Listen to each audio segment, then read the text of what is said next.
माननीय सभापति महोदय, आज जब इस राष्ट्रीय राजधानी क्षेत्र विधेयक के ऊपर मैं समर्थन करने के लिए खड़ा हुआ हूं, तो पहले मैंने विपक्ष के विद्वान वक्ता महोदय का वक्तव्य सुना तो मुझे विचित्रता का अनुभव हुआ और संपूर्ण विपक्ष को देखकर विस्मय हो रहा है। विचित्रता इसलिए कि उन्होंने कहा कि I have not seen any parallel anywhere. तो मैं भी कहना चाहता हूं, ये पहली बार ऐसा हो रहा है कि किसी देश की राष्ट्रीय राजधानी में उस देश की केंद्र सरकार की शक्तियां उससे अधिक शक्तियां किसी और की होनी चाहिए। मेरे विचार से दुनिया में ऐसा कोई दूसरा उदाहरण देखने को नहीं मिलेगा। So I support what Abhishek Manu Singhvi ji has said, I am unable to find parallel anywhere in the world. दूसरा विषय जो मैंने कहा कि विस्मय का अनुभव क्यों हो रहा है, अभी देखिए उन्होंने 2 बार सुपर सीएम प्रयोग किया कॉन्स्टिट्यूशनल पद पर बैठे हुए व्यक्ति के लिए, मगर महोदय इस देश ने बगैर संवैधानिक पद पर बैठे हुए सुपर पीएम 10 साल तक देखा है। और मैं ये कह रहा हूं कि अभी मैंने कितना सुंदर सामंजस्य देखा कि उन्होंने कहा कि समय कम हो रहा है, तो आम आदमी पार्टी वालों ने कहा हम भी समय देने को तैयार हैं। सारे विपक्ष को देख के विस्मय होता है कि कांग्रेस पार्टी, जिसका कि 3 राज्यों में स्थिति यह रही कि गुजरात में वोट हाफ कर दिया, बिल्कुल बता रहे हैं, सुनिए तो, अरे सुनिए तो, बता रहे हैं। सॉरी गुजरात मेंबर्स का vote one second. Dr. Abhishek Singhvi was heard in rapt attention. This is the decorum of the house. No. Yes, I am coming to that, sir. Let me do not get into disruptive mode. Dr. तो मैं कहना चाहता हूं कि ये लोग किस तरीके से आए हैं साथ में। अरे साहब बहुत सारे शेर बोले तो ऑर्डिनेंस के पार्ट नहीं थे, हम भी बता रहे हैं आपको। I will have to name you. देखिए इनकी I will have to name you. कि You have got it as a habit. क्या शिद्दत दिख रही है एक दूसरे को सपोर्ट करने में। देखिए इनकी स्थिति ये we want decorous debate here. Doctor said many things, maybe digestible, maybe indigestible. Dr. Sudhanshu Trivedi. मैं सिर्फ ये कहना चाहता हूं कि गुजरात में कांग्रेस का वोट हाफ कर दिया, पंजाब में इनका स्विच ऑफ कर दिया, दिल्ली में साफ कर दिया और आपने इनको माफ कर दिया। और उसके माफी के बाद भी मुझे लगता है अभिषेक मनु सिंघवी जी ने कहा था, तो मैं भी ये कहना चाहता हूं, आप साथ में आए हैं दिल्ली के इस बिल पे, दिल्ली की जनता के लिए आए हैं या किसी और कारण से आए हैं, ये दिल्ली की समझदार जनता समझती है। तो मैं भी एक पंक्ति कहना चाहूंगा कि शाम तक सुबह की नजरों से उतर जाते हैं, इतने समझौतों पे जीते हैं कि जमीर भी मर जाते हैं। अब यह एक संवैधानिक विषय है कि यह जिस प्रकार से संविधान में लागू होना चाहिए, परंतु उसके साथ राजनीतिक टीका टिप्पणी की जा रही है, तो एक सैद्धांतिक विषय भी आता है। तो मैं संवैधानिक और सैद्धांतिक दोनों विषयों का जवाब दूंगा। I will reply both the constitutional and conceptual aspect. देखिए माननीय गृह मंत्री जी ने लोकसभा में बहुत स्पष्ट किया था कि दिल्ली पूर्ण राज्य नहीं है, यह एक विशेष श्रेणी का यूनियन टेरिटरी है, यानी विशेष श्रेणी का संघ शासित राज्य है। वैसे मुझे लगता है संघ शब्द आते ही बेचैनी ज्यादा हो सकती है दूसरी तरफ, और संघ शासित से बेचैनी और हो सकती है, इसलिए मैं यूनियन टेरिटरी वर्ड प्रयोग करूंगा। It is a special category of union territory. और वैसे भी आजकल अंग्रेजी के प्रति मोह बहुत ज्यादा है, क्योंकि अपने गठबंधनों का भी नाम अंग्रेजी में ही ज्यादा रखा जा रहा है। संविधान में जो भाग 8 में उल्लिखित, वैसे तो जब मैंने टीवी चर्चा के दौरान कई बार विपक्ष के लोगों से INDIA का हिंदी फुल फॉर्म पूछा, तो पहले दिन तो लोग गूगल देख के भी नहीं बता पाए। खैर, अब मैं कहना चाहता हूं कि संविधान के भाग 8 में उल्लिखित प्रावधानों के अनुसार, अरे सुनिए बात, देखिए संविधान के भाग 8 में उल्लिखित प्रावधानों के अनुसार अनुच्छेद 239 से 242 तक संविधान में इस विषय का पूर्ण वर्णन है। अनुच्छेद 239AA में इसका विशेष प्रावधान किया गया है। यदि उसके क्लॉज को 239AA3B को देखें तो संसद को दिल्ली संघ राज्य यूनियन टेरिटरी से संबंधित किसी भी विषय पर कानून बनाने का पूरा अधिकार है। इसमें किसी भी प्रकार का कोई संशय नहीं है। सर्वोच्च न्यायालय के जिस निर्णय का बार बार उल्लेख किया जाता है और हमारे विरोधी उसको अपने हिसाब से प्रयोग करते हैं, उसमें भी बहुत साफ देख लें कि 105 पेज के उस निर्णय में कहीं पर भी सर्वोच्च न्यायालय ने संसद के द्वारा दिल्ली के बारे में कानून बनाए जाने के विषय के ऊपर किसी प्रकार की कोई टिप्पणी नहीं की है। इसके बाद भी न्यायालय के आदेश में पैरा 161 और 162 को कई बार उल्लेख किया जाता है, परंतु यदि पूरे संदर्भ में देखें तो पैरा 86, 95 और पैरा 164F को पढ़ें तो वहां पर संसद के द्वारा दिल्ली के संदर्भ में किसी भी विषय के ऊपर कानून बनाने की शक्तियों का विधिवत अनुमोदन है, कहीं पर निगेशन नहीं है। और स्पष्टता के साथ इसकी आवश्यकता क्यों थी? ताकि शासकीय आदेश को एक विधायी शक्ति भी मिल सके, एग्जीक्यूटिव ऑर्डर को एक लेजिस्लेटिव पावर भी मिल सके। इसलिए उस अस्पष्टता को दूर करने के लिए to remove any an iota of suspicion यह आवश्यक था। इसलिए मैं इस बिल का समर्थन करता हूं। अब कई बार लोग कहते हैं साहब अध्यादेश की आवश्यकता क्यों थी? वैसे तो माननीय गृह मंत्री जी ने भी इस विषय को लोकसभा में बताया था। अभिषेक मनु सिंघवी जी ने कहा कि 19 तारीख को अध्यादेश क्यों आया। शायद उन्हें ध्यान हो कि दिल्ली सरकार में जैसे ही चंद दिनों में ताकत मिली तो सबसे पहले किन फाइलों के बारे में, सतर्कता के साथ सतर्कता विभाग की फाइलों के बारे में कार्रवाई की गई। मीडिया में प्राप्त समाचारों के अनुसार सतर्कता सचिव ने यह रिपोर्ट किया कि रात 9 बजे मंत्री के द्वारा उनको कॉल किया गया, सुबह 3 बजे तक वह कार्रवाई चलती रही, 76 से अधिक फाइलें मंगाई गईं और उन्होंने उपराज्यपाल महोदय को यह आशंका भी व्यक्त की कि उसमें कई ऐसी फाइलें थीं जो कि गोपनीय थीं और उसके अनुसार उन फाइलों में किसी भी प्रकार की छेड़छाड़ भी संभव है। अब मुझे बहुत आश्चर्य होता है कि दिल्ली में बाढ़ आई तो दिल्ली फ्लड कंट्रोल अथॉरिटी की बैठक तो 2 साल से नहीं हुई, मगर विजिलेंस की फाइलें ओवरनाइट सर्च की गई। तो मेरे विचार से, और ये सर 16 और 17 मई की रात का था, तो मानी हुई बात है जब ऐसी परिस्थिति नजर आएगी तो उसके 1-2 दिन के अंदर अध्यादेश की आवश्यकता महसूस होगी। यहां मैं एक और बात भी कहना चाहता हूं कि ब्यूरोक्रेसी पर नियंत्रण की बात आम आदमी पार्टी की सरकार के द्वारा की जाती है, तो ये लोग तो अपनी एक पैरेलल ब्यूरोक्रेसी भी बना चुके हैं, क्योंकि अनेक प्रकार के समाचार पत्रों में आया है कि कई ऐसे लोग जो कि आम आदमी पार्टी के पदाधिकारी हैं, वह सरकारी पदों पर भी विद्यमान हैं और सरकारी पदों पर रहते हुए सरकारी शक्तियों का भी उपयोग कर रहे हैं। वैसे ये लोग बहुत दावा करते हैं कि उन्होंने बहुत सारी चीजें फ्री दिया, कुछ 100 रुपए दिल्ली की जनता को कुछ मामलों में फ्री मिला और अपने लोगों को कई मौकों पे, कई जगहों पे, दर्जनों से ऐसे लोग हैं जिनको लाख लाख 1.5 लाख की तनख्वाहें मिली। और यदि आरोपों को देखा जाए तो करोड़ों रुपए के घोटालों के आरोप हैं। एक कहावत होती है, माले मुफ्त दिले बेरहम। तो मैं कहना चाहूंगा इनकी तो स्थिति यह है कि माले मुफ्त दिले बेरहम, दिल्ली पे सितम और करोड़ों हजम। अब एक और बात जो ब्यूरोक्रेसी के नियंत्रण की बात है, तो मैं ध्यान दिलाना चाहता हूं, इस दिल्ली प्रदेश में एकमात्र ऐसा प्रकरण हुआ जो पूरे देश के इतिहास में बहुत विचित्र था कि दिल्ली के मुख्य सचिव ने दिल्ली के मुख्यमंत्री आवास के अंदर अपने साथ मैन हैंडलिंग का आरोप लगाया। मेरे विचार से पूरे भारत के इतिहास में ऐसा कोई उदाहरण नहीं होगा कि इस प्रकार की बात, इस प्रकार का आरोप लगा हो और वह भी मुख्यमंत्री की उपस्थिति में लगा हो।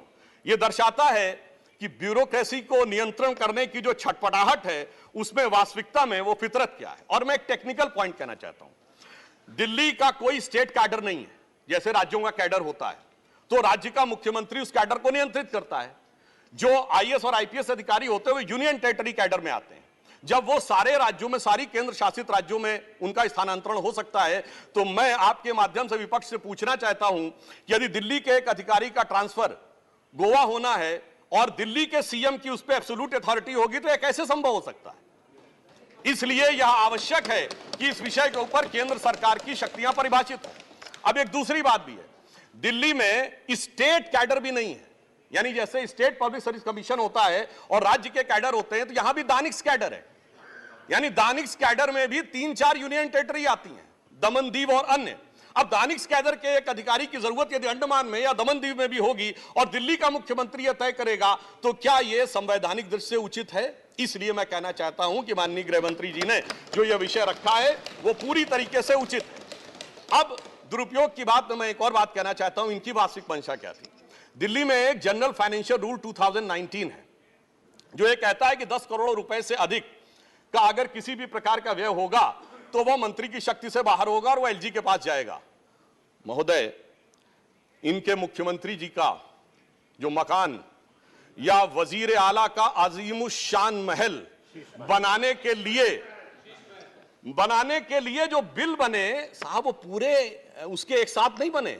10 करोड़ से कम के 8.5, 8, 7.5, 9 करोड़ रुपए के डिफरेंट बिल बने और एक मद ऐसा है जिसमें कि मुख्यमंत्री कार्यालय के कर्मचारियों के लिए, महोदय जानते कितने का बिल बना? 9.99 करोड़, यानी 0.01 से कैसे बचा जा सकता है कि टेंडर न करना पड़े, मन मुताबिक खर्चे कर लिए जाएं।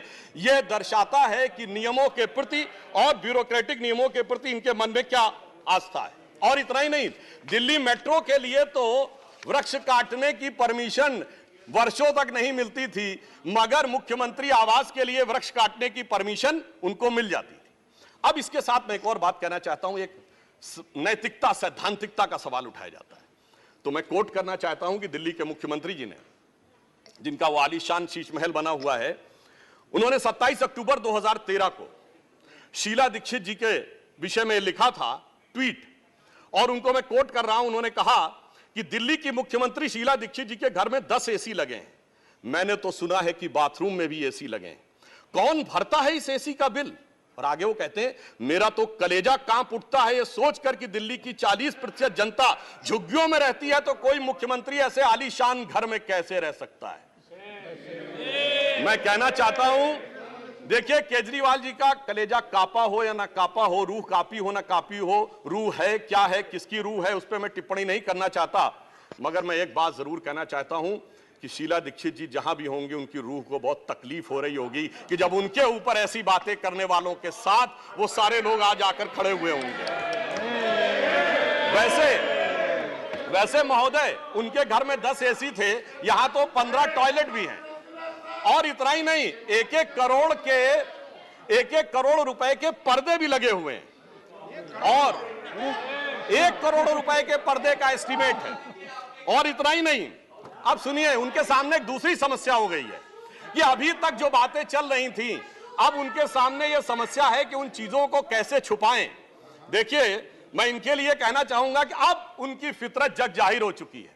तो आज आम आदमी पार्टी की स्थिति यह है कि अब जो चेहरे से जाहिर है छुपाएं कैसे, तेरी मर्जी के मुताबिक नजर आए कैसे। अब इस घर को सजाने का तसव्वुर हुआ बात की बात, अब तो मुश्किल है कि इस घर की हकीकत को छुपाएं कैसे।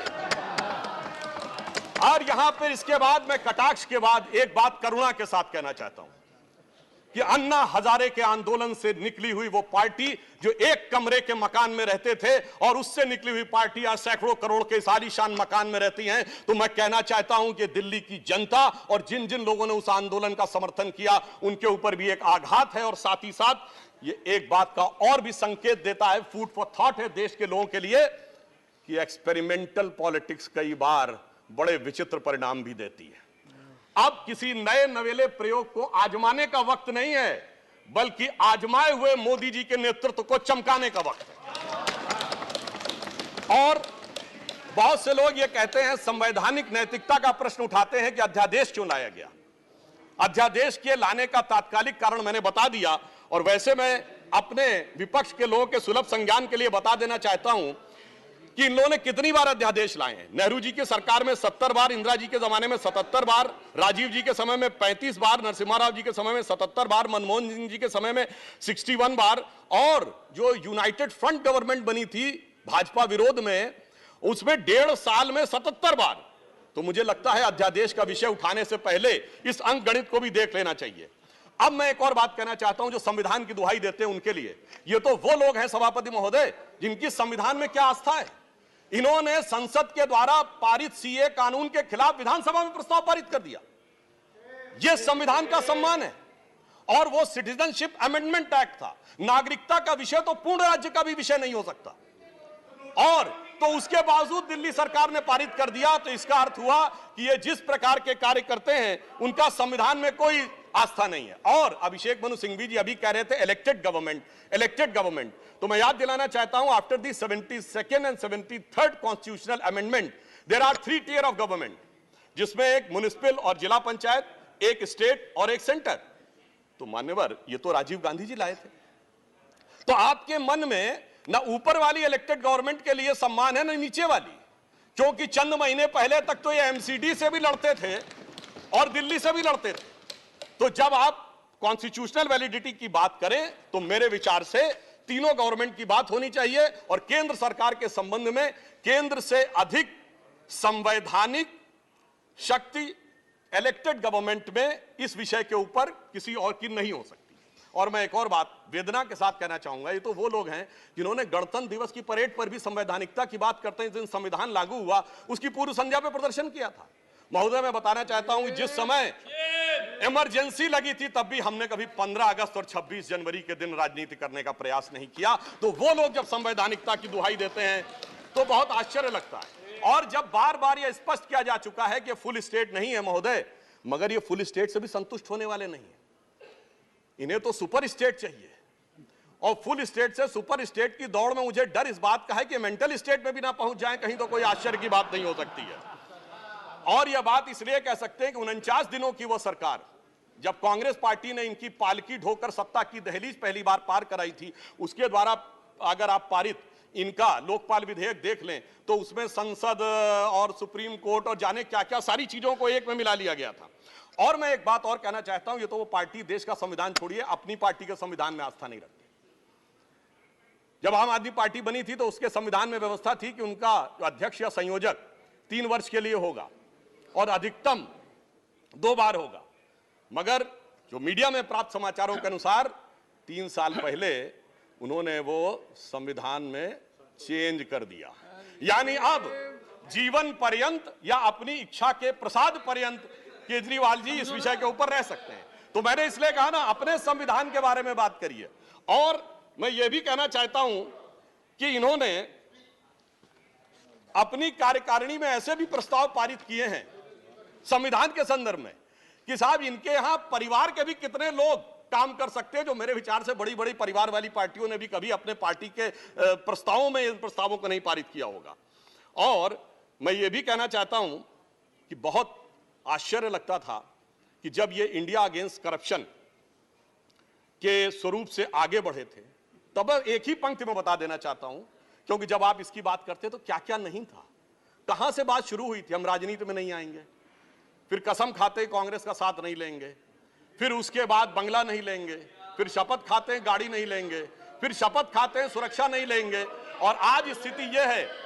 मैं सिर्फ यह कहना चाहता हूं कि जितनी बातें ये कहते थे वो सारी चीजें आवश्यक हैं, मगर यह दर्शाता है, क्योंकि मैं किसी की सुरक्षा के प्रति खिलवाड़ करने की बात नहीं करता, पंजाब जैसा राज्य संवेदनशील है, वहां के मुख्यमंत्री के पास सुरक्षा होनी चाहिए, परंतु मैं सिर्फ यह कहना चाहता हूं कि यह इस बात में जो कहना चाहते हैं कि इन्होंने कितना बदलाव किया है मान्यवर, इसलिए कभी कभी इनके 10 वर्ष के अंदर चरित्र में इतना बदलाव, ये कहते सबसे जल्दी सत्ता में आए।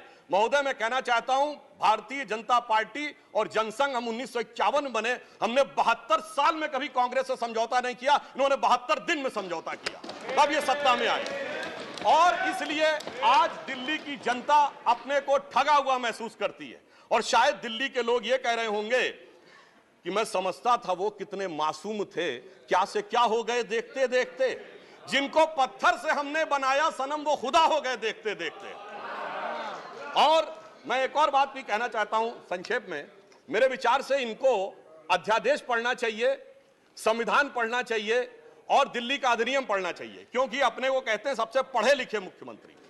तो मैं ये भी बताना चाहता हूं कि ये सबसे पढ़े लिखे मुख्यमंत्री जो अपने को सबसे हाई क्वालिफिकेशन का नाज रखते हैं, 2-3 उदाहरण उनके ही बता देना चाहता हूं।